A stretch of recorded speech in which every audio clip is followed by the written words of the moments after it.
En Europe, c'est pas qu'on est naïf, c'est qu'en fait, on n'a pas les moyens de réguler de manière plus stricte. On n'a pas le contre-pouvoir, on n'est pas producteur de technologie. Enfin, si, on est producteur de technologie, mais on les utilise pas. Si on parle d'IA à usage militaire, là, on parle plutôt d'acteurs de la tech, des producteurs de technologie qui rendent dépendants les États via des marchés.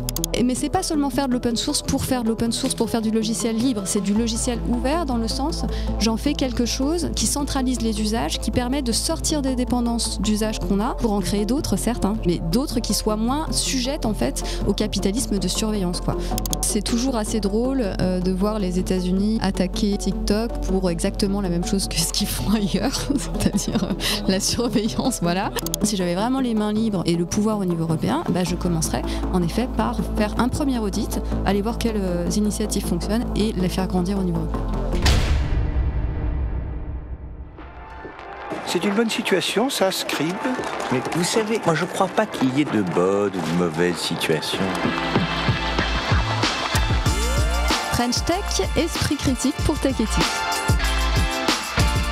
Bienvenue dans Trench Tech, le podcast qui aiguise votre esprit critique sur les impacts de la tech dans notre société. Thibaut derrière le micro est toujours accompagné des deux fantastiques Cyril et Mick. Bonjour, bonjour. Salut, salut. Alors moi aussi, je ne sais pas si c'est une bonne ou une mauvaise situation, Scribe, mais ce n'est pas vraiment le sujet. En revanche, je m'interroge beaucoup si la tech a une bonne ou une mauvaise influence sur la géopolitique de notre monde. Conflits multiples, cyberattaques généralisées, smart city, fake news ou encore l'usage des SALA, systèmes d'armes létales autonomes. Il semblerait que tous les pans de notre société soient résolument tournés vers la tech. Est-ce bon signe ? Ouais, je sais pas trop. Ultra-dominance des big tech, dépendance forte aux composants asiatiques, affrontements sur les déploiements de réseaux sociaux, le fameux TikTok. Oui, deux mondes s'affrontent, les US et la Chine, et au milieu, l'Europe. Avec quelle attitude ? Oui, l'influence tech de ces deux places, US-Chine, nous met dans une position pas forcément confortable. Mais est-ce grave ? Je sais pas, mais c'est pas complètement rassurant non plus. Et du côté de nos politiques, aux US, nous avons un candidat qui veut qu'un patron des big tech fasse un audit du gouvernement. Hello Elon. Côté Chine, nous avons aussi un des patrons de la plus grande entreprise qui s'est montré, dirons-nous, quelque peu critique face au gouvernement et qui a pris, on va le dire là encore, une retraite anticipée. Jack, si tu nous entends. Et puis, il y a l'Europe qui reçoit tous les patrons, même titre que n'importe quel chef d'État. Mais qui est aux manettes du gouvernement ? Est-ce le gouvernement ou les big tech ? A-t-on en France, en Europe, les moyens de peser sur le débat de la tech ? Quel est le super pouvoir de l'Europe qui nous permettrait d'entrer dans le game de la tech et de peser dans les débats ?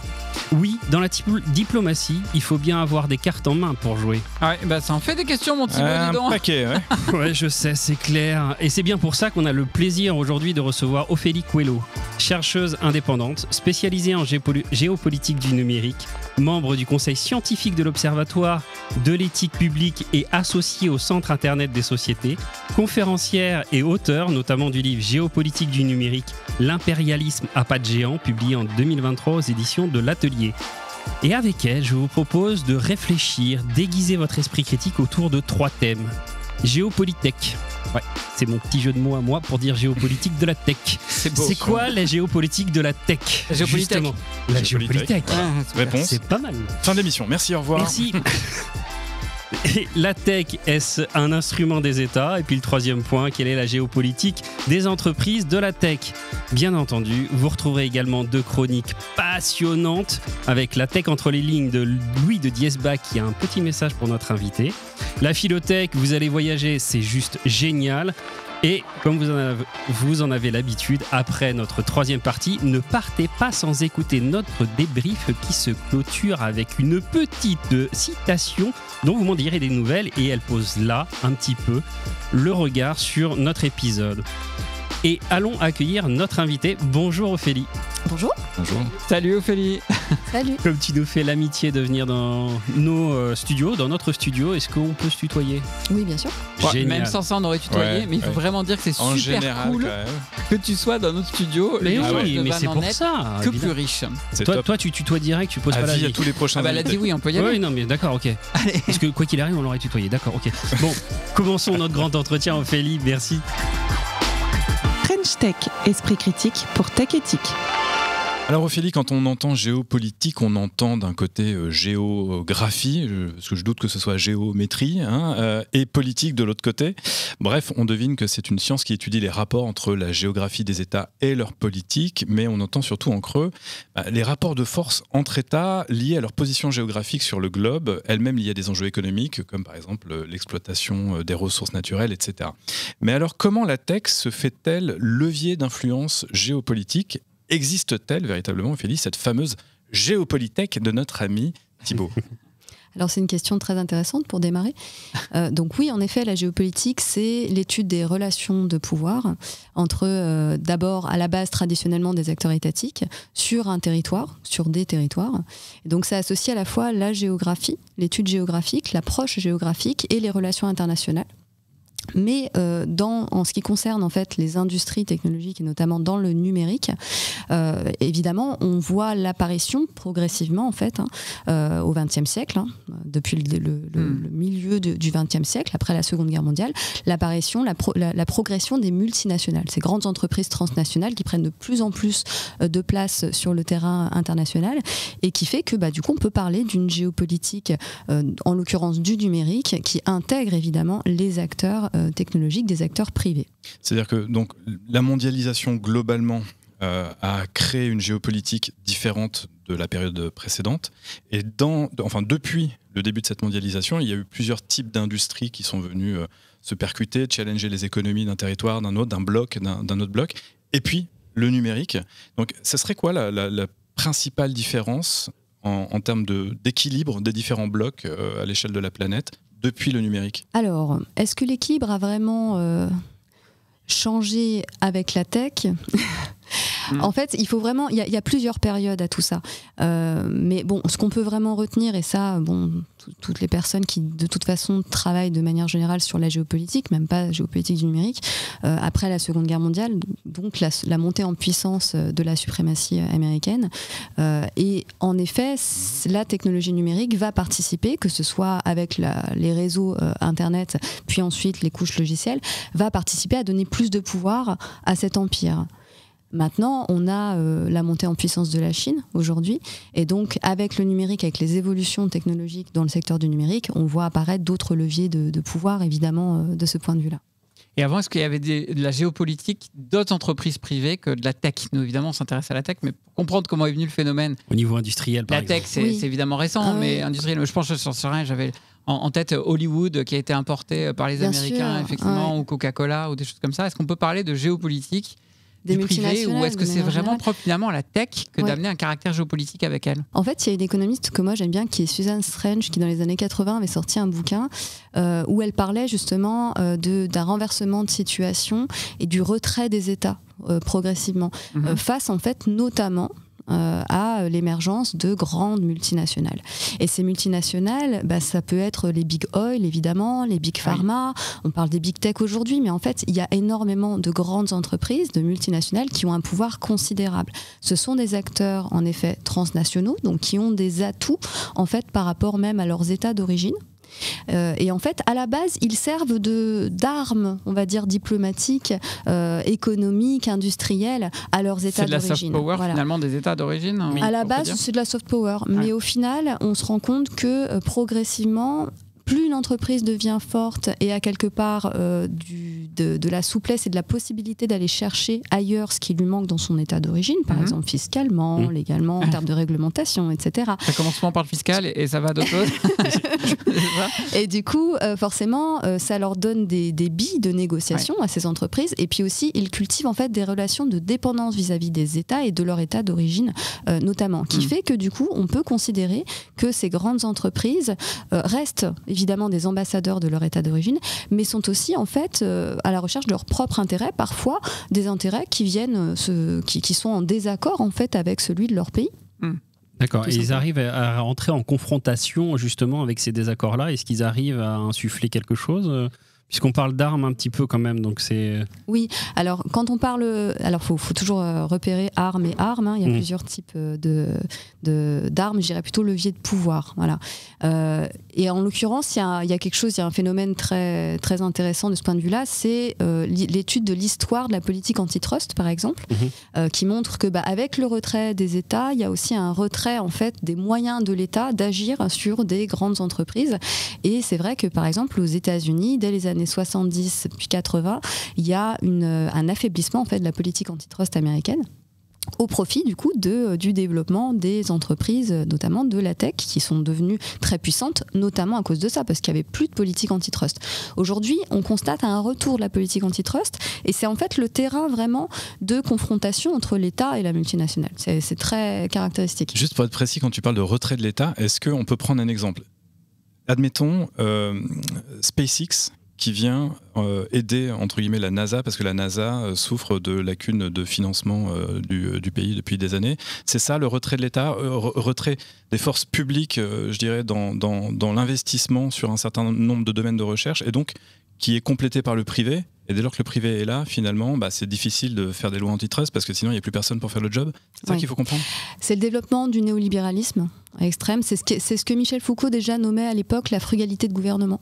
C'est un terme qu'on connaît moins du philosophe, mais en fait, c'est vraiment ça, la frugalité de gouvernement, c'est-à-dire à un moment donné où l'État, en fait, devient un État autophage. Il se prive lui-même, et assez volontairement, de ses propres moyens d'action, en fait. Et c'est ce qu'on constate, en fait, avec la montée en puissance du marché. Et des acteurs privés. C'est tout l'inverse enfin, en tout cas, c'est un peu l'État plateforme finalement. C'est encore autre chose. C'est encore autre chose, mais est-ce que c'est un chemin qui mène à l'État plateforme pour le coup ? Juste petite parenthèse, puisque l'État plateforme, rappelons-le, c'est un État qui se fait intermédiaire finalement entre différentes parties prenantes et essentiellement privées. Donc, d'une certaine manière, on peut dire que oui, l'État plateforme est une composante et en tout cas une traduction de ce que peut être la frugalité de gouvernement. Ouais. Et cette frugalité de gouvernement, elle est voulue par les gouvernements. Qu'est-ce qui motive cette frugalité justement ? C'est le manque d'argent. Une croyance économique avant tout. Une croyance économique avant tout et qui est d'ailleurs très entretenue par nos dirigeants, qui est que les États doivent laisser tout pouvoir aux entreprises de faire leur business en quelque sorte pour être fortes sur les marchés quelque part, et par effet de ruissellement, profiter à l'ensemble de la société, ce qui n'est pas le cas. Le libéralisme contre l'État-providence, quoi. Voilà, ce qui est un peu dommage de toujours opposer les deux modèles, oui, c'est un peu ça, traditionnellement, on oppose ces modèles. Pour le système français tel qu'on est, et quand on voit le nombre de milliards qu'on est en train d'essayer de chercher pour combler le déficit, quand on voit... on va dire le chiffre d'affaires des géants de Big Tech, si l'argument était économique, est-ce qu'on ne s'est pas un peu gouré du niveau économique ? C'est pas seulement... Alors c'est une croyance économique. Oui. Après, c'est pas une question, c'est pas tant une puissance de financement qu'une croyance économique. Mais en termes de puissance de financement, en effet, on peut aussi dire que la richesse a changé de camp. D'une certaine manière. Et puis bon, après il y a aussi des situations particulières. Aux États-Unis par exemple, ils ont leur propre banque centrale, ils peuvent produire de l'argent. En Europe, on a eu un changement de situation à un moment donné qui fait qu'on n'a plus de banque centrale nationale, on a la banque centrale européenne. Bon, déjà ça change complètement les règles du jeu pour l'Europe, les États-Unis ou la Chine. On n'est pas du tout sur les mêmes moyens d'action, on va dire. Mais ça participe encore une fois de l'affaiblissement des moyens des États pour agir en fait, notamment sur le terrain de la tech. Excuse-moi, est-ce que vraiment il y a un affaiblissement ou est-ce qu'il y a plutôt un déplacement ? La géopolitique du numérique a ses héros. Moi je pense à Edward Snowden qui, rappelons-le, est toujours en exil en Russie pour avoir révélé l'espionnage que pratiquait à très très grande échelle dans le monde entier la NSA, donc parmi les services secrets américains, à partir de moyens numériques notamment. Donc il a révélé ça. Ça c'était plutôt nouveau, même si évidemment l'espionnage existe depuis toujours, mais je pense qu'il y a énormément de moyens qui ont été mis par les États-Unis à la NSA, mais certainement dans les autres, en Europe, on doit le faire aussi, même si c'est peut-être moins su. Donc est-ce qu'il n'y a pas plutôt un déplacement du rôle des États sur leur focale géopolitique ? Alors ça dépend de quoi on parle. Si on parle de délégation, alors que ce soit service public ou de moyens d'action à des entreprises privées, oui, totalement. Il y a un déplacement de pouvoir. Après, en termes d'acteurs géopolitiques, on parle pas des mêmes entités. Je pense que l'entreprise telle qu'elle existe aujourd'hui est un acteur géopolitique inédit en fait, qui n'existait pas auparavant en fait. Autant il y avait, par exemple, moi j'aime bien parler en ce qui concerne les réseaux, par exemple des grandes entreprises télégraphiques qui étaient au service dans l'Empire britannique. À l'époque, il y avait déjà des monopoles télégraphiques en fait. Il y avait déjà des monopoles techniques, mais ils étaient vraiment au service de l'Empire britannique. C'était très différent comme relationnel aujourd'hui, où on a une quête de rentabilité à tout prix en fait. C'est plutôt, ils travaillent pour le marché, donc pour eux-mêmes en réalité, et non plus pour leur État ou leur empire. Ça va être secondaire en fait cette partie-là. Alors précisément, est-ce qu'on peut dresser un rapide atlas géographique de fait des différents blocs qui nourrissent en quelque sorte ces nouveaux enjeux? Tu parlais des big oil tout à l'heure, là tu viens nous parler de la télégraphie. Les big oil avaient des intérêts dans certaines parties du globe en particulier. C'est quoi les nouveaux blocs aujourd'hui? C'est quoi cet atlas des enjeux de la tech et de l'impact que ça a sur la géopolitique? Alors, on ne va pas pouvoir le faire complètement. Parce que on va feuilleter 2-3 pages et puis ça ira déjà bien. Non, c'est énorme. En fait, pour comprendre cet atlas, il faut déjà parler de chaînes de dépendance, pour le coup. C'est-à-dire qu'en gros, dans le numérique, déjà, premièrement, on a plusieurs couches. Voilà. On va avoir certes le logiciel, ce qu'on voit sur nos interfaces. En dessous, on va avoir des infrastructures, que ce soit centres de données, réseaux, etc. Et dans ces infrastructures, on va avoir du matériel électronique. Et on pourrait même parler en termes d'interface, les écrans, nos téléphones, etc. Bon. Donc en fait, si on voulait vraiment tirer tout l'atlas, il faudrait faire tout le chaînon de chaque industrie. D'accord ? Pour faire très simple, on peut dire qu'aujourd'hui, ceux qui maîtrisent le game en termes de logiciels, ça va plutôt être les États-Unis. En termes d'usage, voilà, les logiciels les plus utilisés et les services d'infrastructure cloud les plus utilisés, c'est les Américains. En termes de télécom mobile, on va dire que c'est plutôt les Chinois, et sur la partie composants, on va plutôt dire que c'est la Chine. Pareil pour l'extraction minière, où on a quand même des grandes entreprises chinoises dans ce domaine-là. Et encore que ça dépend, ça va aussi dépendre des minerais derrière. Donc, oui, parce que territorialement, ça ne se passe pas qu'en Chine. Non, pas du tout. Alors, en termes de territoire, là, je parle plutôt d'atlas d'entités propriétaires et productrices. Voilà, parce qu'après, quand on parle de territoire, concernant l'extraction minière, par exemple, là, on est plutôt dans une forme de néocolonialisme où on va avoir des entreprises venant des pays forts qui viennent en fait en Afrique ou dans certaines parties d'Asie et d'Amérique du Sud et qui viennent en fait retirer des ressources essentielles. Finalement, comme par le passé. Comme par le passé, voilà. Sauf que ça se fait différemment, ça se fait sous l'égide du marché et non pas... Voilà. Et non pas de l'imposition culturelle ou religieuse, on va dire. Et d'ailleurs, c'est un argumentaire des Chinois de dire qu'ils ne font pas comme les Blancs. Par le passé, ils n'imposeraient pas leur culture en fait, quand ils viennent ouvrir des entreprises. La technologie n'est-elle pas une nouvelle croyance? Là, on ouvre un autre chapitre. Dans cet atlas, il y a quand même des chapitres d'ailleurs qui deviennent très visibles, notamment tout ce qui s'est passé autour des semi-conducteurs. Ouais. Après le Covid, pénurie mondiale de semi-conducteurs, les voitures n'arrivaient plus à sortir des usines, les smartphones avaient du retard, etc. Plus on voit aussi sur tout ce qui est autour des processeurs, où il y a une chaîne mondiale qui ne semble dépendre que de quelques entreprises. Donc Nvidia notamment est très en pointe sur les processeurs à très haute intensité de calcul pour l'IA. C'est ensuite produit par à Taïwan, d'ailleurs. J'y viens justement par une entreprise TSMC qui est fabriquée à Taïwan et qui elle-même dépend de machines qui sont fabriquées aux Pays-Bas par ASML. C'est ça. Oui, c'est ça, par ASML, exactement. Est-ce qu'il n'y a pas une caricature des médias quand on espèce de nous montrer ce triptyque, comme si tout tenait sur un truc à 3 bandes, comme un tabouret, tu vois, avec une partie aux États-Unis, une partie en Chine, une partie en Europe, et que c'est ça qui permet qu'il y ait un équilibre et qu'on ait tous des semi-conducteurs et des processeurs corrects? C'est un peu caricatural dans le sens où on part du principe que c'est immuable. Alors qu'en fait, ça peut changer en réalité. Ça peut changer et même dans certains cas, ce serait peut-être mieux que ça change. Il ne faut jamais être trop dépendant d'une seule entreprise, d'un seul fournisseur ou d'un seul territoire. C'est énorme, bien sûr. Donc oui, on part du principe que c'est immuable et que du coup on va toujours avoir ces trois piliers qui maintiennent l'équilibre. Alors qu'en réalité, une technologie, elle peut se développer ailleurs. Et d'ailleurs, concernant les semi-conducteurs, la Chine évidemment essaye de plus en plus d'avoir la maîtrise de l'ensemble de la chaîne.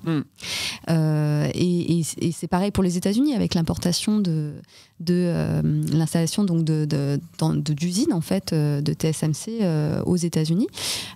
Voilà, donc en fait il y a cette envie de devenir aujourd'hui de plus en plus indépendant face à un délitement, on va dire, de l'interdépendance, d'un équilibre d'interdépendance. Il y a une peur en fait là-dessus et donc une recherche d'indépendance.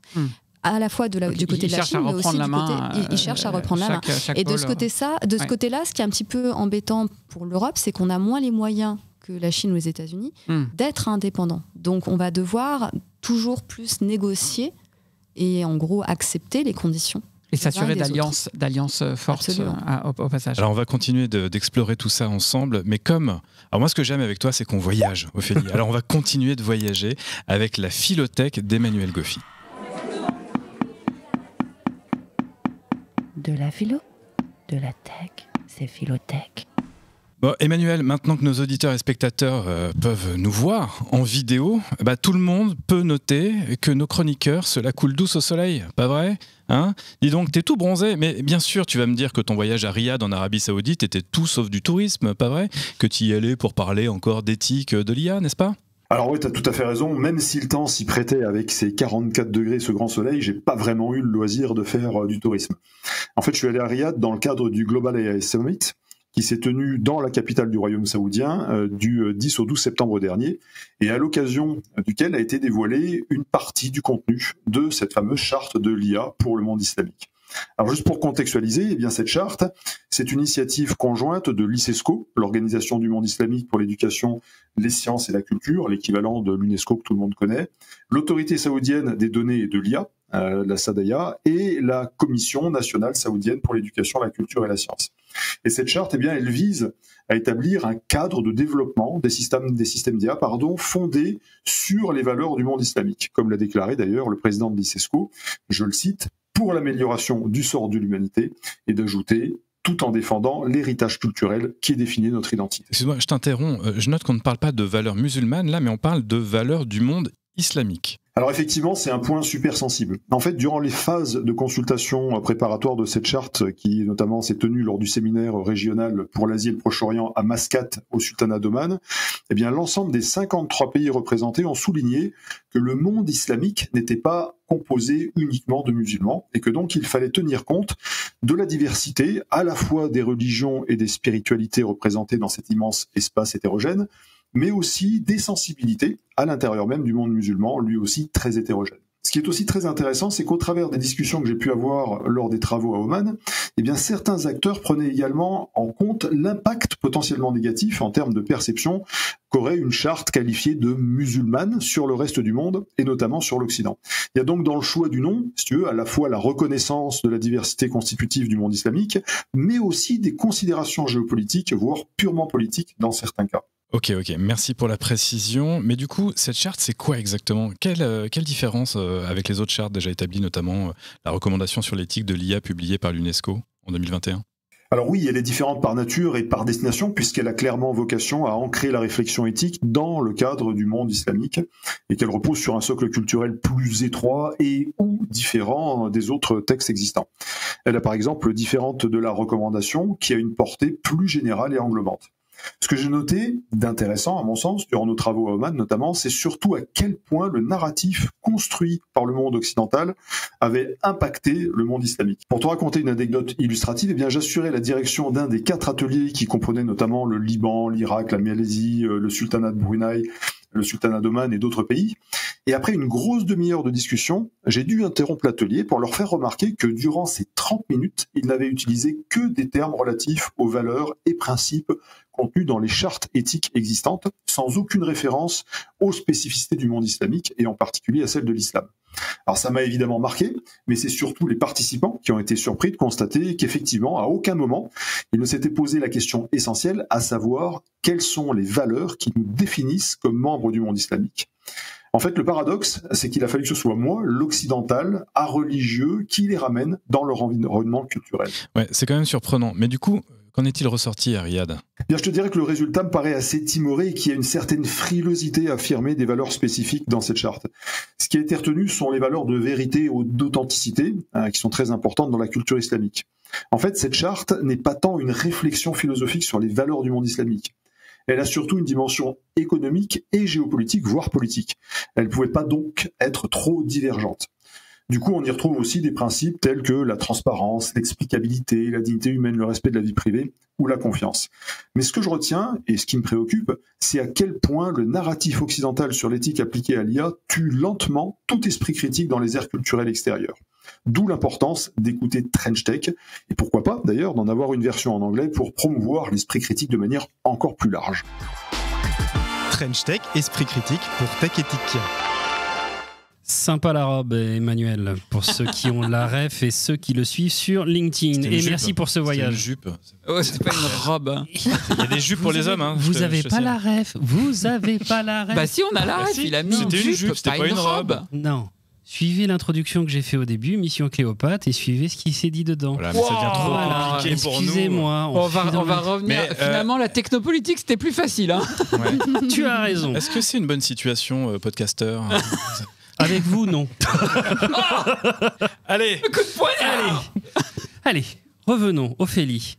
Le gouvernement américain investit 4 milliards de dollars pour bâtir des tech hubs, et en même temps, on voit Meta devant la justice américaine accusé de nuire à la santé mentale et physique des jeunes. On se souvient du pardon de son fondateur. Google aussi, devant la justice américaine, accusé lui de monopole.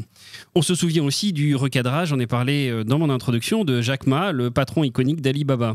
Plus proche, on se rappelle également des négociations européennes sur le gaz américain contre nos données.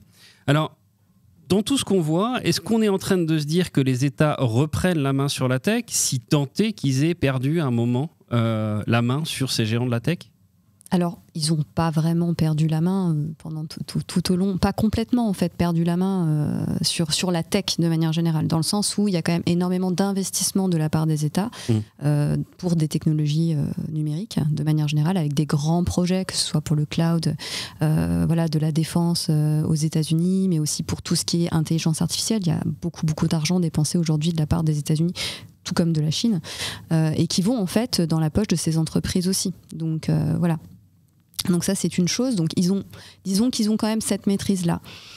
Après, il y a plusieurs choses. Ils se sont rendus quand même beaucoup dépendants de ces entités. Et ils se rendent compte que aujourd'hui, elles sont devenues parfois un peu incontrôlables, dans un certain sens, et qu'il est difficile après de leur trouver des concurrents, en fait, d'assainir, disons, le marché pour les affaiblir, en fait. Et je pense que du coup, il y a une forme de peur, et une envie du coup de revenir aux manettes de cela en remettant en place une politique antitrust. Ça, c'est aux États-Unis.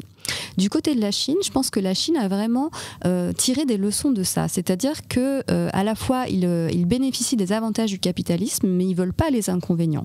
Et parmi les inconvénients, il y a la montée en puissance des multinationales. Et ce qu'ils ont fait, ils ont fait plusieurs choses. Ils maintiennent sous contrôle, notamment par le réglementaire, leurs entreprises pour pas qu'elles grandissent trop, et ils font en sorte que leurs entreprises ne soient pas non plus trop transsectorielles, c'est-à-dire pas trop capables de créer des écosystèmes tels que le font les entreprises américaines, par exemple. On peut prendre par exemple... Ils veulent en garder la maîtrise, quoi. Ils veulent en garder la maîtrise, tout à fait.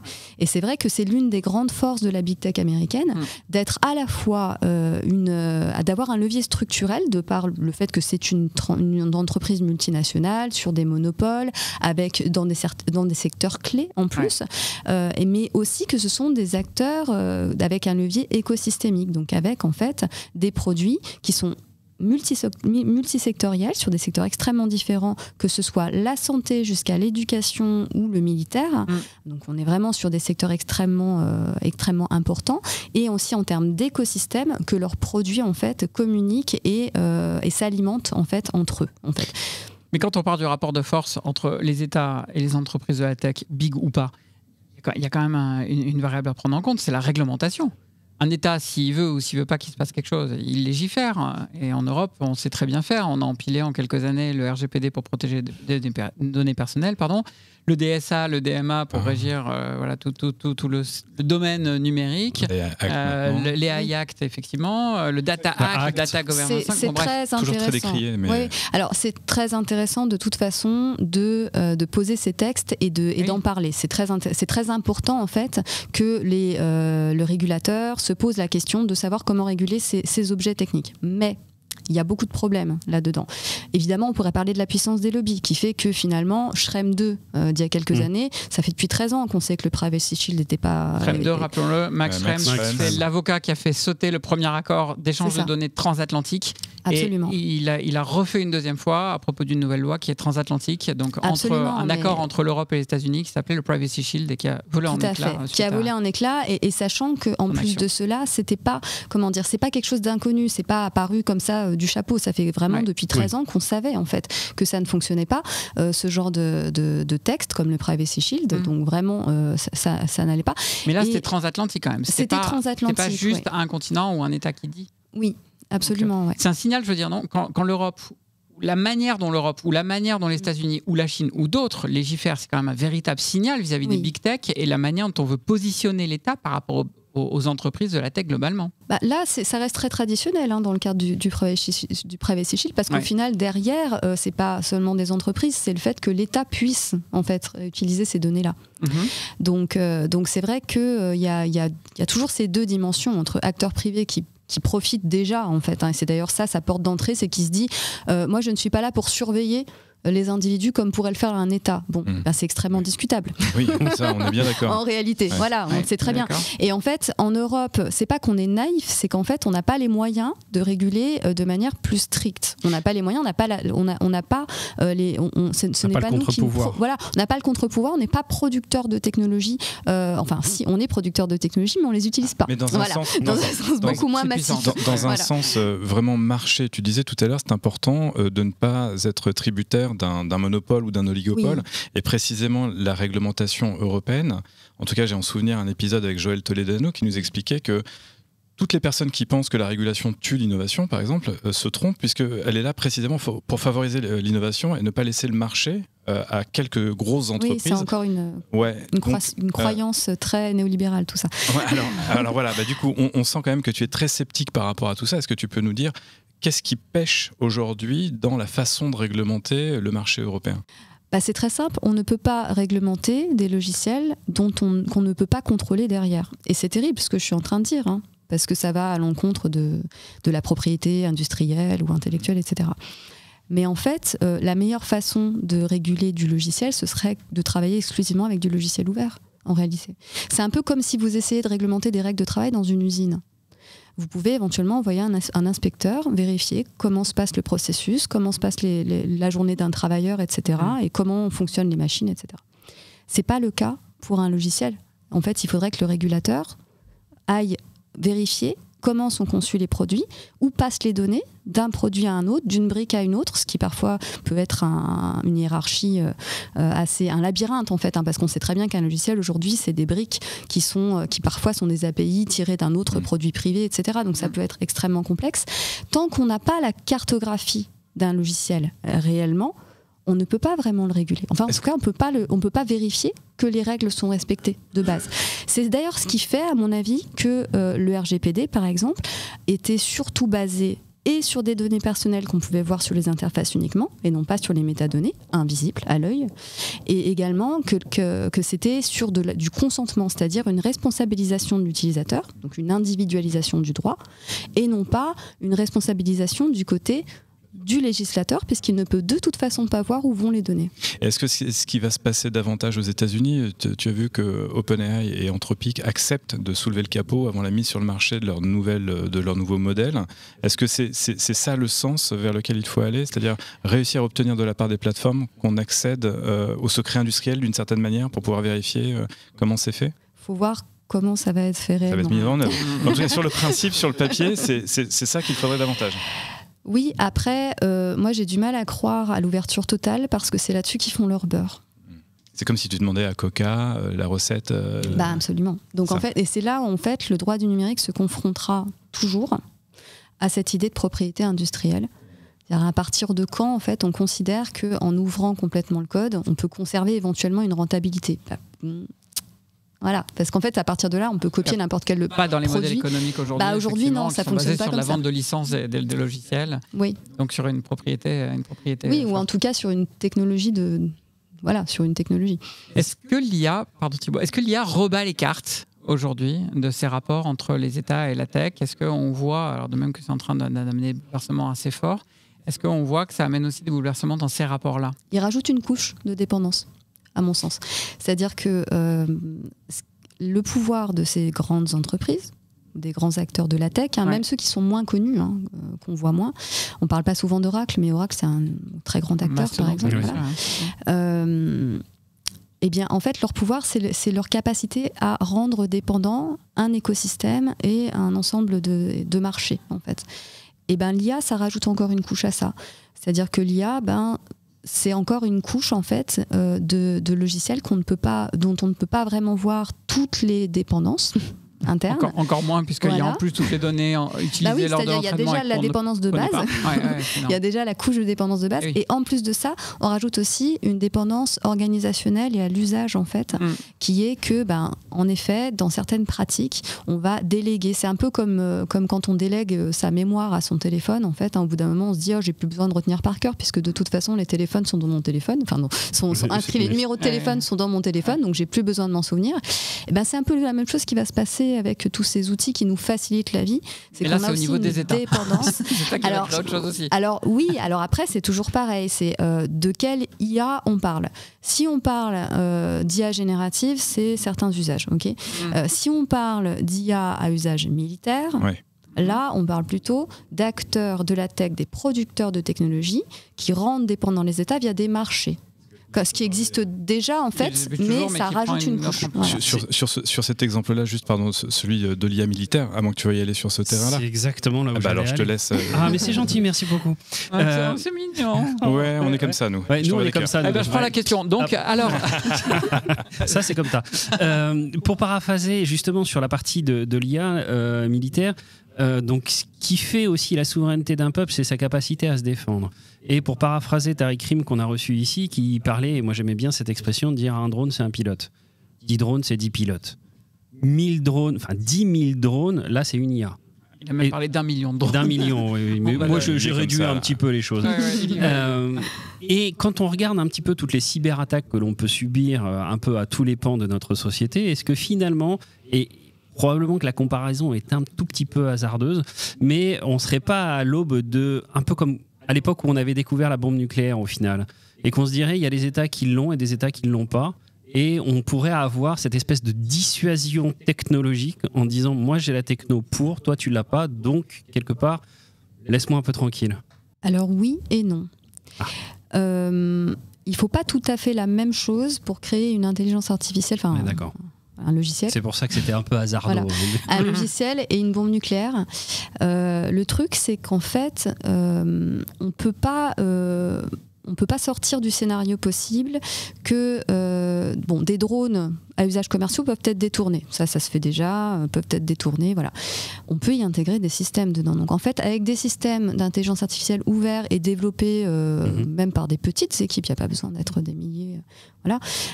On peut tout à fait considérer que d'un côté on aurait des États, oui certes, qui auraient les matériaux de base, qui auraient les grands contrats avec les grandes entreprises technologiques, qui auraient les meilleures technologies, mais ça ne veut pas dire qu'en face il n'y aura pas des groupes qui vont en fait faire leur propre armement à bas coût en quelque sorte, en utilisant des technologies similaires, peut-être pas aussi performantes mais similaires.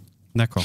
Alors, je veux bien poser quand même la question sur l'IA militaire et la guerre, parce qu'on a quand même deux exemples flagrants que sont l'Ukraine et aussi Gaza. Oui. Et l'IA est extrêmement présente. Tout à fait. Et là, je crois qu'on a un exemple assez flagrant des équilibres géopolitiques qui sont un petit peu bousculés par les entreprises. On peut citer notamment Palantir, qui était l'une des premières boîtes américaines présentes en Ukraine pour offrir ses services. Or, Palantir, c'est quand même, on le rappelle, notre meilleur ami à tous, Peter Thiel, et puis qui œuvre quand même beaucoup avec également les agences nationales des États-Unis. Fait, Puis après, dans leur sillage, il y a eu Microsoft, Amazon, etc. On a d'un côté l'Ukraine, David contre Goliath, qui peut du coup s'appuyer sur ces technos-là, mais c'est aussi une façon de venir mettre le pied dans la porte. Et puis on a de l'autre côté Israël, qui est une superpuissance à la fois militaire vis-à-vis de Gaza, mais aussi, on le sait, dans le domaine de la recherche en IA en particulier. Oui, on se souvient de Pegasus aussi sur la partie. Exactement, exactement. Donc là, je crois qu'on touche au cœur du sujet. Qu'est-ce qu'on peut retenir de cette expérience de grosses boîtes américaines qui vont débouler? On peut aussi penser à Elon Musk avec Starlink, etc. C'est quoi la stratégie qui est derrière? C'est d'expérimenter des outils pour pouvoir mieux les revendre derrière? C'est de venir travailler son image? Comment tu vois la chose? Alors j'aime bien, justement j'allais te dire, c'est un terrain d'expérimentation tout le temps la guerre. Et c'est vrai qu'on voit ces dernières années, que ce soit lors de la crise sanitaire ou justement la guerre en Ukraine, ce sont des occasions pour tester des technos aussi. Faut quand même, récupérer de la data pour pouvoir affiner les modèles. Voilà, des guerres ont été gagnées aussi par un avantage technologique, bien souvent. Voilà, en fait, ça fait bondir aussi à chaque fois les capacités technologiques. Et aujourd'hui, comme la tech est privatisée, ça fait aussi grandir ces grandes entreprises technologiques. C'est pas pour rien qu'il y a le retour aussi de la politique antitrust, c'est qu'on voit aussi que, en fait, on a besoin d'eux et donc en fait, on continue à les financer, même quand on n'est pas d'accord sur le fait qu'ils ont trop de pouvoir. Mais voilà, bref, les crises les aident à grandir. Bon. Concernant l'Ukraine, certains ont dit que c'était la première guerre utilisant l'intelligence artificielle. Bon, c'est pas tout à fait vrai. En fait, l'intelligence artificielle, ça fait quand même depuis 20 ans qu'elle est progressivement intégrée au matériel militaire. Sauf qu'aujourd'hui, en effet, il y a des évolutions un peu plus rapides sur ce qu'on peut appeler l'autonomisation. On n'est pas sur des drones complètement autonomes. Il n'y a pas d'ailleurs de réglementation internationale, voilà. Et peut-être qu'il ne faut pas y aller en fait, même si on en a les capacités techniques, peut-être qu'il ne faut pas y aller. En tout cas, même si, à mon avis, ça existe déjà, mais voilà. Oui. Et puis l'IA militaire, c'est pas que les drones tueurs, etc. C'est aussi le renseignement, c'est toutes ces choses-là. C'est le renseignement, c'est plein de choses en fait. C'est aussi sur la défense, les boucliers antimissiles, notamment Israël, l'Iron Dome. Voilà, il y a aussi de la technologie d'IA dessus. C'est aussi la capacité, pour le coup, c'est de l'autre côté, c'est défensif, de pouvoir en fait déminer sans avoir des hommes sur le terrain. Enfin, il y a plein de choses qui peuvent être utilisées aussi plutôt pour aider, on va dire, sur une situation, sur un terrain. Par exemple, le déminage, oui, c'est plutôt une bonne chose. On peut se dire que ce soit des robots qui sont envoyés plutôt que des humains.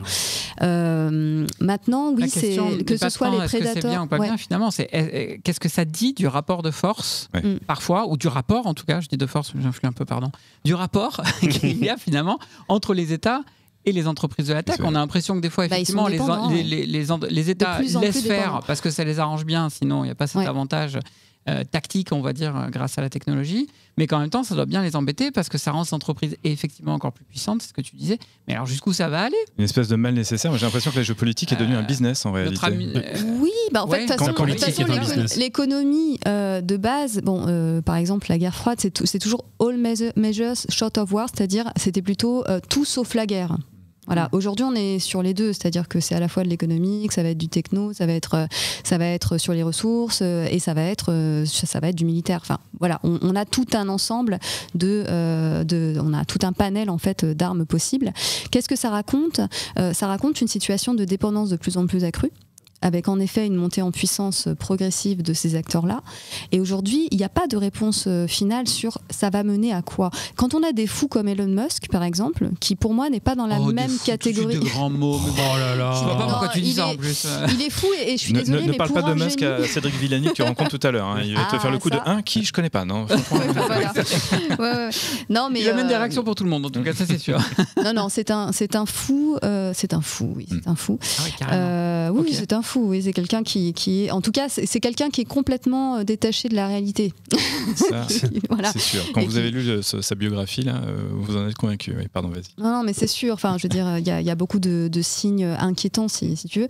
Donc, lui, il est capable, par exemple, de se dire, je coupe le réseau. Tiens, je choisis de couper le réseau parce que j'en ai le pouvoir. Voilà, j'en ai le pouvoir, donc je le décide. De mon côté, voilà. Mais ils sont pas tous comme ça, en fait. C'est pas tous des fous furieux non plus.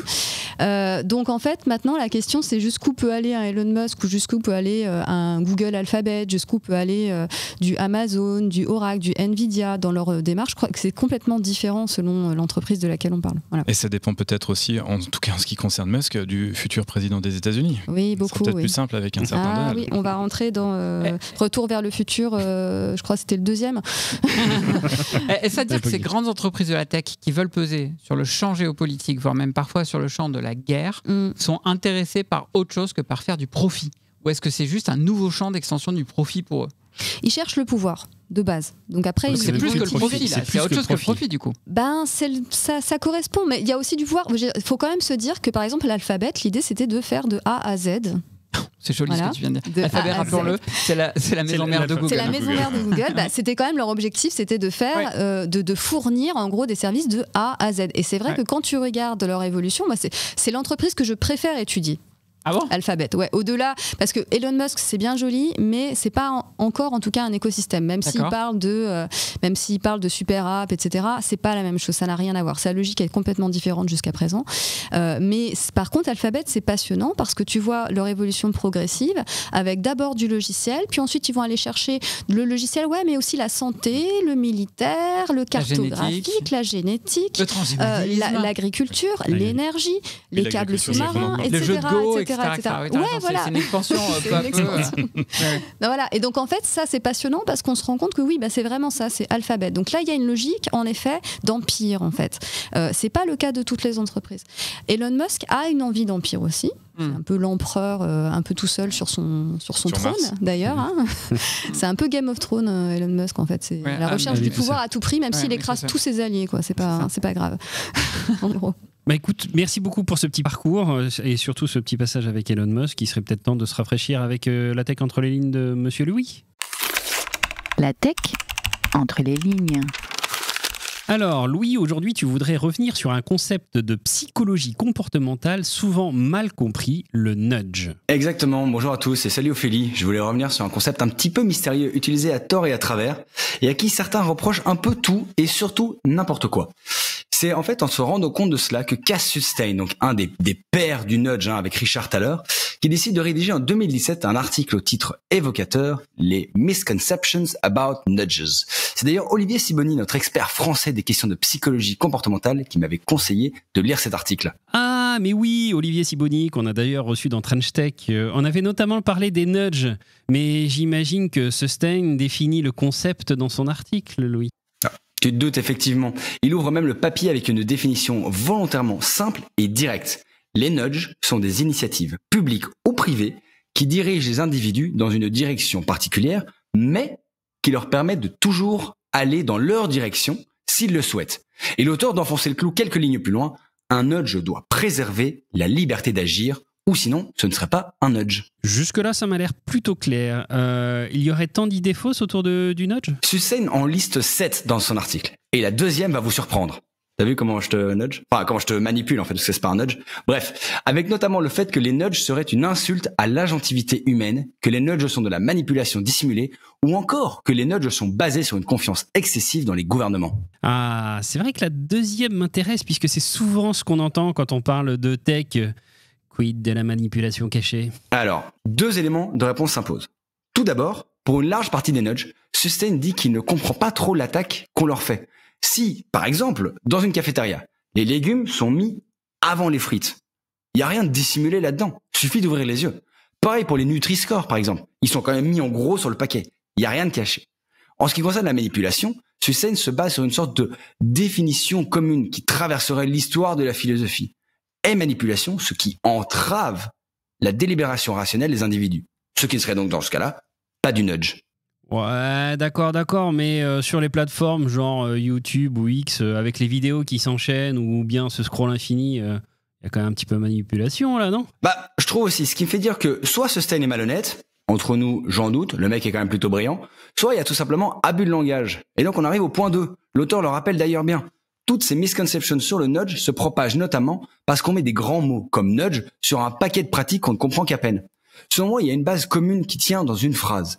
Il n'existe pas d'architecture de choix neutre. Que tu construises une plateforme numérique, une cafétéria ou un produit quelconque, ton design oriente le comportement de tes utilisateurs. Légumes et puis frites, frites et puis légumes, dans les deux cas, tu guides les individus à se servir de l'un et puis de l'autre. Et c'est pareil avec la tech. On pourrait imaginer un YouTube où l'onglet se ferme automatiquement une fois que la vidéo est terminée. Tout comme des ingénieurs ont plutôt décidé que les vidéos allaient s'enchaîner jusqu'à plus soif. Tout est affaire de choix et donc de valeur. La neutralité, elle, n'existe pas. Trench Tech, esprit critique pour tech éthique. Bon, revenons à nos propos. Alors, face à l'ascension fulgurante des big tech, les frontières ne se tracent plus avec des barbelés, mais avec des câbles sous-marins et des algorithmes. Et si les nouveaux maîtres du monde n'étaient plus les États, mais ceux qui contrôlent nos données. Aujourd'hui, nous plongeons dans une guerre froide digitale où chaque clic est une arme et chaque réseau un territoire. Oh, qu'est-ce que c'est bien dit. Ouais, tant d'axes. Bon, est-ce qu'on peut faire un petit point TikTok, s'il te plaît, TikTok dance, Philippe. c'est parti.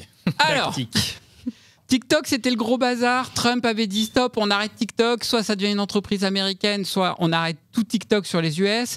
Ensuite, ils ont dit ok, on va stocker les données des Américains de TikTok sur le sol américain. Bon, bref, où on en est. Et puis surtout, les US qui s'inquiètent de TikTok pour protéger la vie privée, est-ce que c'est pas un peu comme si McDo s'engageait contre l'obésité? Oui, non, mais c'est encore une question de guerre entre la Chine et les États-Unis. Là-dessus, bon, c'est sûr que c'est toujours assez drôle de voir les États-Unis attaquer TikTok pour exactement la même chose que ce qu'ils font ailleurs. Partout ailleurs, notamment en Europe avec Instagram. Voilà. De toute façon, après, la réponse, le fait de stocker les données sur le territoire américain change pas forcément la donne en termes de puissance de puissance technologique de TikTok en tant que produit. C'était surtout, oui, bien sûr. Voilà. Mais c'est quand on te contrôle et à l'accès des données. Voilà. Par contre, sur l'accès des données, espionnage chinois, si les données sont stockées par des entreprises qui sont sur leur sol et en plus entreprises de droit chinois. Voilà, absolument. Après, il faut toujours voir s'il n'y a pas des passerelles un petit peu. Enfin voilà, tu vois, l'accès au code, l'accès à ces données, comment ça se passe, etc. Moi, là pour le coup, je suis même pas sûre que ce soit bon d'enregistrer. J'ai pas suivi exactement comment ça va se traduire, tu vois, en termes de... Est-ce que c'est seulement des données, certaines données qui sont stockées et envoyées sur l'appli? Est-ce qu'il y a une partie du logiciel qui forcément est aussi hébergée? Il y a beaucoup de non-su aussi sur tout ce sujet-là. Voilà. Je suis assez d'accord, ça reste assez pour moi, je ne saurais pas dire si c'est bien ou pas aujourd'hui pour l'instant. Si ça répond en tout cas à la problématique. Ouais. Est-ce qu'il y a des risques qu'il y ait des monopoles technologiques qui sont en train de se... C'est déjà le cas. De se mettre en place. Par rapport à? Sur quel sujet tu vois des monopoles technologiques, par exemple? Sur le cloud, sur un certain nombre de sujets ou d'usages, si tu veux. Que ce soit sur le cloud, par exemple, on est sur du AWS. Voilà, donc il y a à la fois une plateforme de développeurs, Amazon mais il y a Web quand même Services. plusieurs acteurs du C'est cloud. vrai, c'est pour ça que je préfère... Des fois, je parle de quasi-monopole. Mais en réalité, on peut quand même parler de monopole parce que après, quand tu vas avoir, quand c'est pas du monopole, c'est parce qu'en fait, ça va être des usages un peu plus spécifiques, voilà, des entreprises qui sont un peu plus du sectoriel, mais sur, je dirais, de manière, mondialement, AWS, je crois que c'est quoi, c'est 40%. Au final, de la part de marché du cloud, ouais, c'est assez phénoménal, c'est pas loin, donc c'est beaucoup en fait. Même Google rame un peu derrière. Oui, déjà ça va être Microsoft Azure et voilà. Il va y avoir Microsoft Azure et Google derrière. Google est plus petit, Google Cloud. Mais voilà, avance très vite malgré tout. Est-ce que c'est un problème du coup uniquement européen cette dépendance? Non, du tout, c'est mondial. C'est mondial? Oui, c'est mondial. Les États-Unis ne la ressentent pas vraiment, puisque ici, ils sont en dépendance. Oui, à certaines entreprises, mais qui restent américaines. Donc, oui, voilà. Alors, si on part du principe, si on parle de la nationalité, on peut dire à la rigueur, ils ont qu'à gérer leurs géants là où ils sont. Mince, ils n'y arrivent pas bien, mais c'est pas grave. TikTok, on y revient. Voilà, mais oui. Après, évidemment, c'est des quasi-monopoles, c'est-à-dire. Et puis, je dirais même que tu pourrais dire qu'il y a toujours des alternatives. Dire, si tu veux pas utiliser AWS, tu peux très bien aller chez un Européen aussi. Tu peux y aller. En tant qu'entreprise. Ça existe. Bah oui, en tant qu'entreprise, tu peux toujours y aller. Tu peux utiliser d'autres réseaux sociaux. Tu peux utiliser d'autres outils de bureautique que Google Doc. Voilà. Ouais, mais justement, ça c'est l'argument qui nous est donné quand on parle de souveraineté, parce que c'est aussi un mot, voire un gros mot pour certains, parler de souveraineté technologique. Et on nous dit souvent, oui, il y a des solutions alternatives. Mais en gros, personne n'en veut parce que c'est pas aussi puissant que les autres. Et à commencer par le gouvernement. Puissant ou, je dirais pas puissant, je veux dire, commode. commode, efficace, user-friendly. Pratique, voilà. En fait, c'est tout ça, c'est ça le truc, à un moment donné. Et d'ailleurs, ça va nous faire un petit switch après, mais à partir du moment où tu centralises les usages, à partir du moment où tu inventes ce truc de dire, quand tu te connectes à ton compte Chrome, enfin, à ton navigateur, ça y est, à partir de là, tu as accès à toute la bureautique et à tout ce que tu veux en ligne à partir de ton code. Évidemment, enfin, je veux dire, c'était évident qu'après, tu as une dépendance qui se fait et avec l'ensemble, en gros, l'émergence d'un web avec tant d'informations et tant d'outils fait que tu allais forcément aller vers une centralisation chez quelques acteurs, chez l'un ou l'autre. C'est ce que les designers appellent le frictionless. On enlève tous les points irritants pour justement packager une offre globale. Absolument. Donc là, maintenant que ce monopole, parce que c'est quand même ça, un monopole d'usage est là, c'est difficile de le déconstruire. Et c'est pour ça qu'en Chine, par exemple, ils font les super apps, et c'est pour ça qu'Elon Musk, qui arrive un petit peu en retard, même s'il a commencé avec PayPal sur le numérique, qui était du coup un truc plutôt numérique, en termes de plateforme, si on parle d'écosystème, il est vraiment à la bourre. Et c'est pour ça que dans sa tête, il se dit, le truc, c'est la super app. Pourquoi ? Parce que c'est quoi une super app ? Peut-être expliquons ça une super en deux mots, qui nous vient de la Chine, c'est les premiers à l'avoir développé. En fait, une super app, c'est une application, on pourrait dire, sur un téléphone, à la base, qui permet en gros de créer une surcouche où on va avoir tous les services de la commodité. Donc par exemple en Chine, sur WeChat, tu vas avoir non seulement le réseau social, certes, le fait de pouvoir communiquer dessus, mais tu vas aussi avoir la possibilité de payer ton parking, payer ton resto, de prendre ton abonnement n'importe quel abonnement en fait, de service. En fait, tout est centralisé maintenant dans WeChat. Dans une seule appli. C'est ce que, par exemple, des acteurs comme WhatsApp de Meta essayent de faire aussi progressivement. Voilà, c'est ça en fait. Et du coup, ça vient de la Chine à la base. Et pourquoi ? C'est tout simple. C'est que de toute façon, ils avaient déjà le monopole justement des GAFAM américains. Aujourd'hui, ils sont moins présents, mais il y a quelques années, il y avait beaucoup d'usage de Google, de Microsoft dans les administrations. C'était Microsoft. Enfin, voilà. Et en fait, ils sont revenus là-dessus et ils ont créé notamment des super apps qui leur permettent de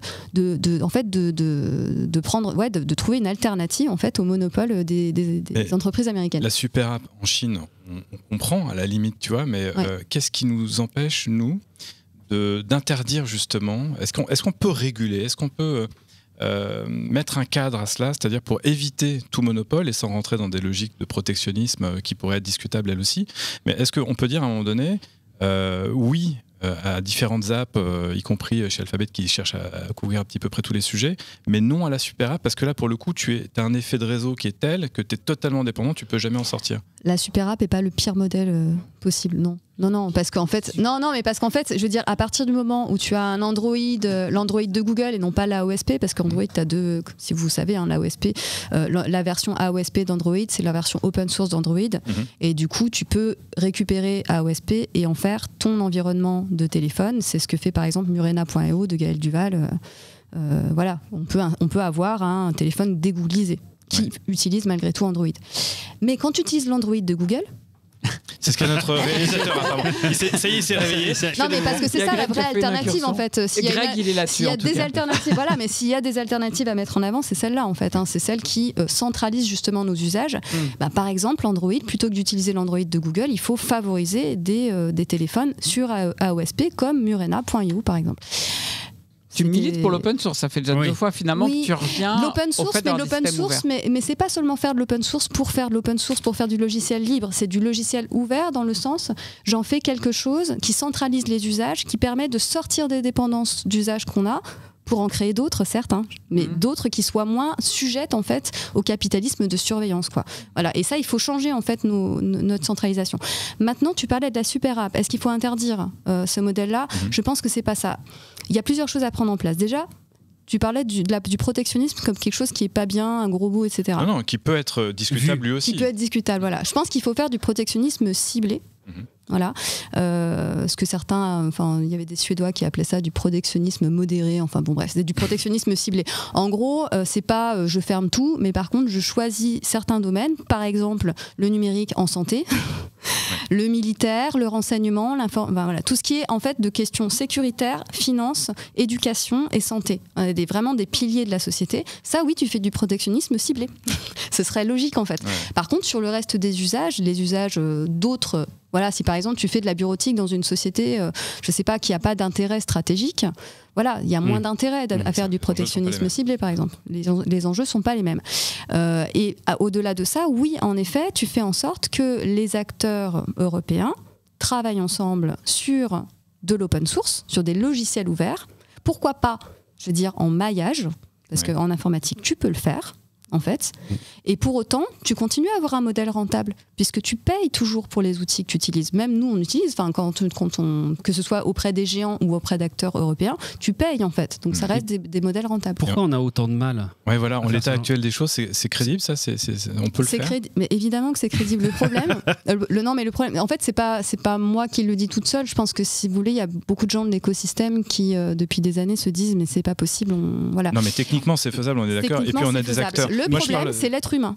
Ouais, mais lequel C'est l'économie. Le problème, c'est l'économie. Le client. Alors tous, ou le politique. À tous les niveaux. Ouais, le politique, qui jusqu'à présent a toujours préféré mettre ses billes dans les grands, c'est-à-dire les grands télécoms, ou alors les grands Airbus, ou les grands projets européens qui fonctionnent pas, plutôt que de capitaliser sur un maillage de PME qui est notre force en Europe. Sur du logiciel, ça peut fonctionner. Pas dans d'autres secteurs, mais dans le logiciel, France, ça peut marcher. On a quand même le crédit impôt recherche qui soutient énormément ce type de dispositif. Oui, c'est là où les autres... Et dont on dit souvent que c'est du saupoudrage d'ailleurs. On reproche souvent au gouvernement français de saupoudrer quand on fait ça du coup. Il y a ça au départ, mais ensuite il y a aussi autre chose. Il y a l'écosystème lui-même, c'est un panier de crabes terrible avec une concurrence de fou, avec des acteurs aussi qui de toute façon veulent garder leurs produits et ne seraient pas prêts aujourd'hui à travailler ensemble sur la même technologie.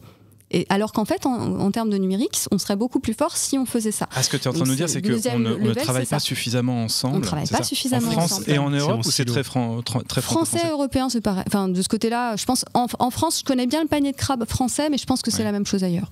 Honnêtement, je pense que c'est la même chose dans d'autres pays. Après, il faudrait faire voilà.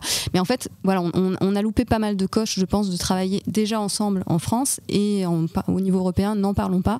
Il y a eu des initiatives qui se sont souvent révélées être des échecs pour diverses raisons. Bien sûr. Tu penses à quelle initiative? Oh bah alors, par exemple. Non, mais avant ça, je veux déplier le truc. Donc il y a le politique, certes. Il y a l'écosystème d'acteurs panier de crabes, et il y a aussi l'utilisateur qui, on peut pas trop lui reprocher à la base, mais tout de même, il n'y a pas d'engagement de l'utilisateur. La plupart des gens ne voient pas l'intérêt, en fait, pour eux, d'utiliser des alternatives. Ils ont mis déjà du temps à comprendre que quand ils mettent leurs données personnelles, ça peut se retourner contre eux. En fait. Est-ce que on peut pas vraiment les blâmer, honnêtement? Non, on peut pas vraiment les blâmer. Le storytelling.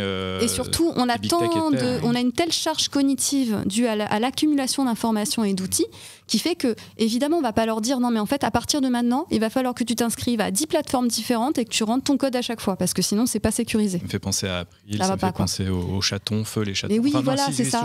Oui, ça existe, mais je crois que ça fait depuis un moment qu'on peut plus prendre d'hébergement chez eux. Là, pour le coup, là, je le précise, c'est pas pour notre audimat que je pose la question, mais c'est bien pour moi. C'est pas vous les gars, mes petits chatons. Non, les chatons, c'était donc une association. Mais je vais te laisser en parler. C'est une association qui permettait d'ouvrir en fait des espaces d'hébergement, voilà, sur le cloud. Et il y avait plein d'alternatives justement aux GAFAM, avec plein de petits logiciels libres, etc. Et ça, Framasoft aussi fait toujours d'ailleurs, mais différemment. Et d'ailleurs, Framasoft, ils ont fait un truc bien en fait, c'est qu'ils se sont dit on va arrêter de saupoudrer nos efforts partout et on va se concentrer sur certains logiciels. Tout à fait. Et voilà, mais si tout le monde, en fait, si toutes les entreprises françaises et européennes travaillent ensemble comme un Framasoft, c'est bon. Qu'est-ce qui nous manque alors? Pas de problème.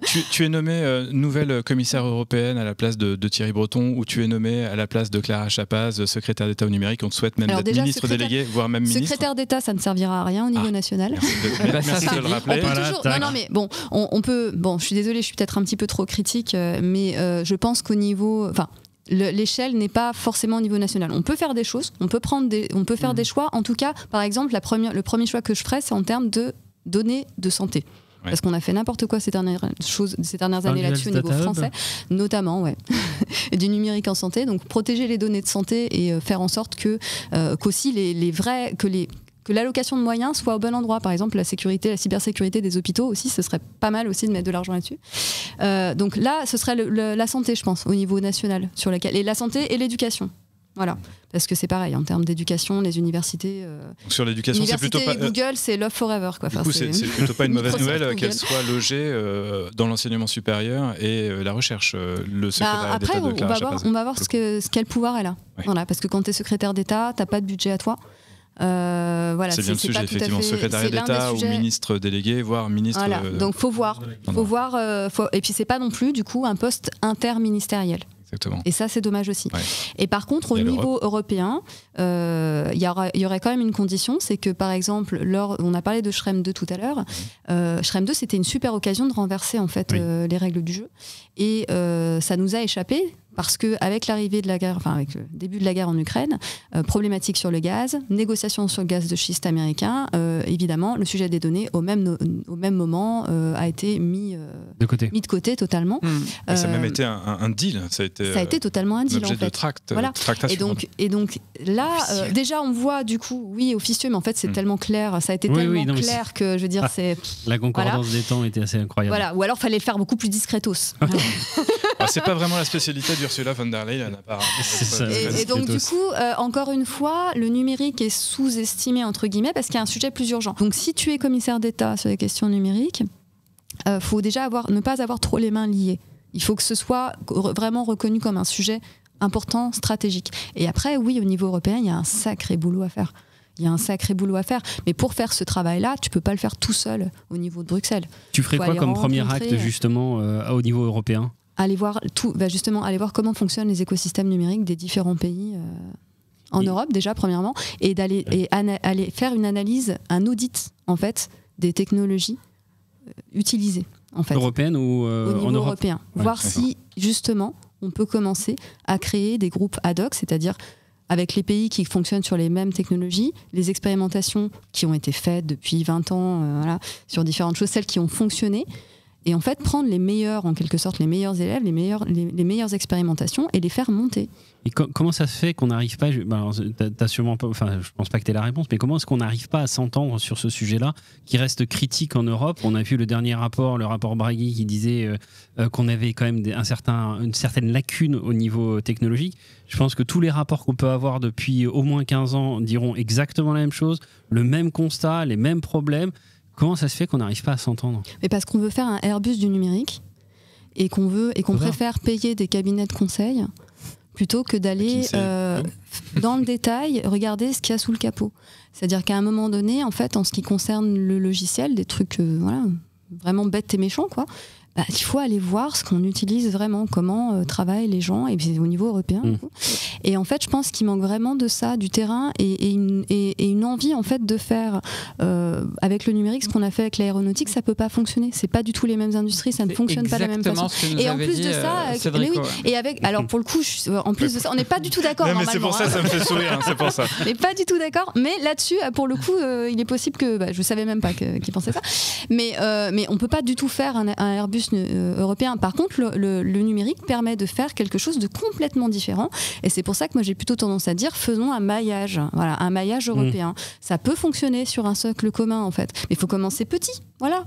Donc si j'étais au niveau européen, si j'avais vraiment les mains libres et le pouvoir au niveau européen, je commencerais en effet par faire un premier audit, aller voir quelles initiatives fonctionnent et les faire grandir au niveau européen. Et proposer des initiatives pour que ça puisse fonctionner en maillage. Absolument. Ça c'est pour la partie logicielle, mais évidemment quand on parle numérique, on a tendance à l'oublier. Il y a quand même des investissements massifs qui sont faits aussi sur les infrastructures. Ah oui. Les data centers, évidemment, les câbles, et on pense beaucoup aux câbles sous-marins en particulier qui deviennent vraiment un actif stratégique.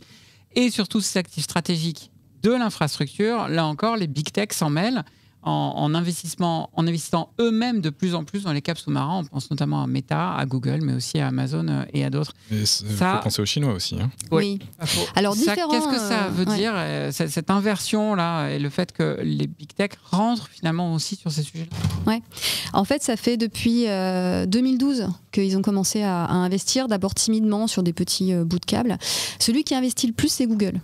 Vraiment, il a une vingtaine de câbles, soit en copropriété, soit en propriété unique, ce qui est inédit dans l'histoire du câble, quand même. C'est-à-dire des méga câbles qui appartiennent uniquement à Google, avec quelques allocations de fibres à des acteurs télécoms, mais propriétaires. Donc ça, c'est quand même assez flagrant. Et qu'est-ce que ça raconte ? Ça raconte déjà un changement disons, dans l'industrie des télécoms. Les entreprises de télécommunications n'ont plus suffisamment d'argent pour construire ces nouvelles infrastructures. Orange Marine, par exemple, quand on pose la question de savoir, oui, mais alors pourquoi est-ce que c'est pas vous qui avez construit ce câble-là ? Ils disent, mais on n'a pas les moyens. Aujourd'hui, quand on veut construire un câble, ce qu'on fait, c'est que du coup, on accepte les projets, plutôt les collaborations, les mini-collaborations éventuellement, mais qui vont être en fait l'idée par les Chinois ou les Américains qui, eux, ont les moyens de le faire, parce que ça coûte très cher. Et ça coûte très cher ensuite en maintenance aussi. Il faut quand même rappeler que Orange, c'est les seuls câbliers, il me semble, en Europe aujourd'hui qui déploient du câble. Alors, il faut faire attention. Faut pas tout mélanger. Tu as le propriétaire de câble, et après, tu as les navires câbliers. Oui. Les navires câbliers, c'est la logistique. Voilà. Et en effet, de ce point de vue-là, Orange Marine, en termes de navires câbliers, aujourd'hui, c'est pas eux qui les fabriquent. Voilà, c'est pas eux qui les fabriquent. Eux, ce qu'ils vont faire, c'est qu'ils vont pouvoir agir en maintenance et en effet, éventuellement reposer certains bouts de câbles, etc. Donc ils vont pouvoir. Et c'est intéressant d'ailleurs de les garder parce que ça permet, lorsqu'il y a un incident sur un câble, d'avoir un acteur important. Donc, parmi les seules, en effet, flottes de navires câbliers en capacité d'agir sur des câbles sous-marins. Donc ça, c'est un actif stratégique important à protéger. Ça reboucle avec la toute première séquence où on parlait effectivement de l'Atlas et des différentes parties du globe où il y avait des enjeux particuliers qui sont aussi des câbles attaqués. En tout cas qu'on essaye de saboter, donc c'est un enjeu tout particulier. Oui, ça me permet de clôturer notre entretien là-dessus. Un grand merci Ophélie. Je passe un petit coucou à Tom qui est justement câblier et qui déroule du câble, lui, toute l'année. Et on a été ravis de t'avoir avec nous. Et merci puis pour vous qui nous écoutez, restez là encore 5 minutes, c'est l'heure du débrief. Merci Ophélie. Merci Ophélie, au revoir. Trench Tech, esprit critique pour tech éthique. Bon, encore un super épisode. En revanche, on quitte Ophélie qui est un tout petit peu déçue parce qu'elle n'a pas pu nous parler suffisamment des data centers et du rôle des data centers. Mais on en reparlera dans un prochain épisode certainement. Qu'est-ce que vous retenez, les gars ? Le maillage. Le maillage. Camoulox. Le maillage. Et je vous laisse avec maillage. Ça. Merci beaucoup. Bonne soirée. Thibaut. C'est bien, t'as retenu un mot, le mec. C'est tout. Alors vas-y, raconte. Non, le maillage. Le fait que on cherche absolument à faire un nouvel Airbus, qu'on veut essayer de recréer un nouveau géant. On en parle partout, etc. Et pour elle, effectivement, c'est plutôt une coordination globale européenne et en s'appuyant sur toutes les technologies que l'on peut avoir. Et quelque part, le maillage, c'est pas une entreprise qui fera tout, c'est une association d'entreprises. Ouais. Et c'est ça que moi je retiens. Et cette notion de maillage, elle amène en plus à plusieurs niveaux, effectivement sur le logiciel avec des associations d'entreprises, comme associations groupement, on va dire, coopération d'entreprises pour qu'elles deviennent plus fortes ensemble, aussi sur les infrastructures, les data centers, les câbles, etc. etc. Je pense qu'on peut relier cette idée du maillage sur laquelle elle a beaucoup insisté avec une autre idée sur laquelle elle a insisté aussi, c'est l'open source. Ah bah oui. À la fois pour sortir de l'ornière de la dépendance qu'ont les États avec certaines technologies, big ou pas d'ailleurs. L'open source permettrait de remettre de l'ouverture, de la traçabilité sur ce qui est fait. Et puis aussi pour sortir du capitalisme de surveillance. Elle a quand même lâché le mot pendant l'épisode. Et donc de notre dépendance finalement à quelques technologies qui profitent de nous pour faire des profits assez intéressants. Alors précisément sur ces quelques technologies, elle a beaucoup insisté sur les notions de monopole ou d'oligopole. Elle a mentionné plusieurs fois Alphabet pour nous rappeler que eux, c'est de A jusqu'à Z qu'ils veulent couvrir l'ensemble de nos besoins et présider ainsi à notre destinée, qu'elle soit en matière de santé, qu'elle soit en matière de défense. Et c'est là que le bas blesse. Et du coup, moi je retiens quand même, puisqu'on a parlé un peu de protectionnisme avec elle, qu'elle nous disait le protectionnisme, c'est pas forcément un mal, ça peut être un mal nécessaire parfois, mais en tout cas, on peut choisir ses combats. Et donc, une forme de protectionnisme sur les techs qui vont avoir une influence sur notre destinée en matière de santé, en matière militaire, pour reprendre les mêmes thèmes, eh bien, là, ça peut se justifier. L'éducation, quasiment un peu les rôles régaliens et un peu plus. Et puis, il y a un sujet aussi qu'on a bien évoqué, c'est finalement le rôle des entreprises dans la guerre, dans la défense, finalement. Et là, je vous avoue que ça me fait un peu froid dans le dos. Vous savez, moi, j'aime bien terminer plutôt sur des notes optimistes, mais là, honnêtement, ça m'a même fait un petit peu peur. C'est-à-dire, on sent que les États ont de plus en plus besoin d'acteurs privés pour la guerre, pour la défense des États en eux-mêmes, et en même temps de cette dépendance naît des entreprises gigantesques qui prennent un pouvoir faramineux et qui du coup pèsent directement non seulement sur la guerre, mais sur l'équilibre des pouvoirs et les géopolitiques mondiales. Mais c'est là que c'est important aussi à revenir, c'est sur le fait que, encore une fois, les entreprises ne sont pas des démocraties. J'invite toujours à écouter un certain TEDx qui marche plutôt pas trop mal, mais également, ce qui est important... de quoi tu parles. Le TEDx de mon monsieur d'à côté, Cyril Chaudois, qui parle justement... C'était quoi le titre de ton TED, rappelle ? C'était les GAFAM qui privatisent nos démocraties. Ah oui, c'est ça. Et on est en plein dedans. Et donc, ce sur quoi je veux revenir, c'est qu'il faut absolument qu'on se documente sur c'est quoi la politique du patron du géant de la tech avec qui on va s'associer. Et c'est absolument ça sur lequel il faut qu'on regarde. Écoute, il y a un patron sur lequel qui arrive à faire l'unanimité, Musk. Ouais. Alors, il a été traité de con, si je me souviens bien, par Luc Julia.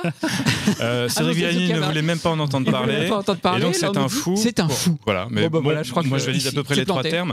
Mais on parle beaucoup de Musk, en revanche. Oui, vas-y. Je peux juste finir sur Musk, puisque c'est quand même lui qui a été demandé par Donald Trump pour faire un audit des finances américaines. Oui, c'est-à-dire aussi que Trump s'est découvert un amour fou pour les cryptos, bizarrement, depuis qu'il est financé par Musk.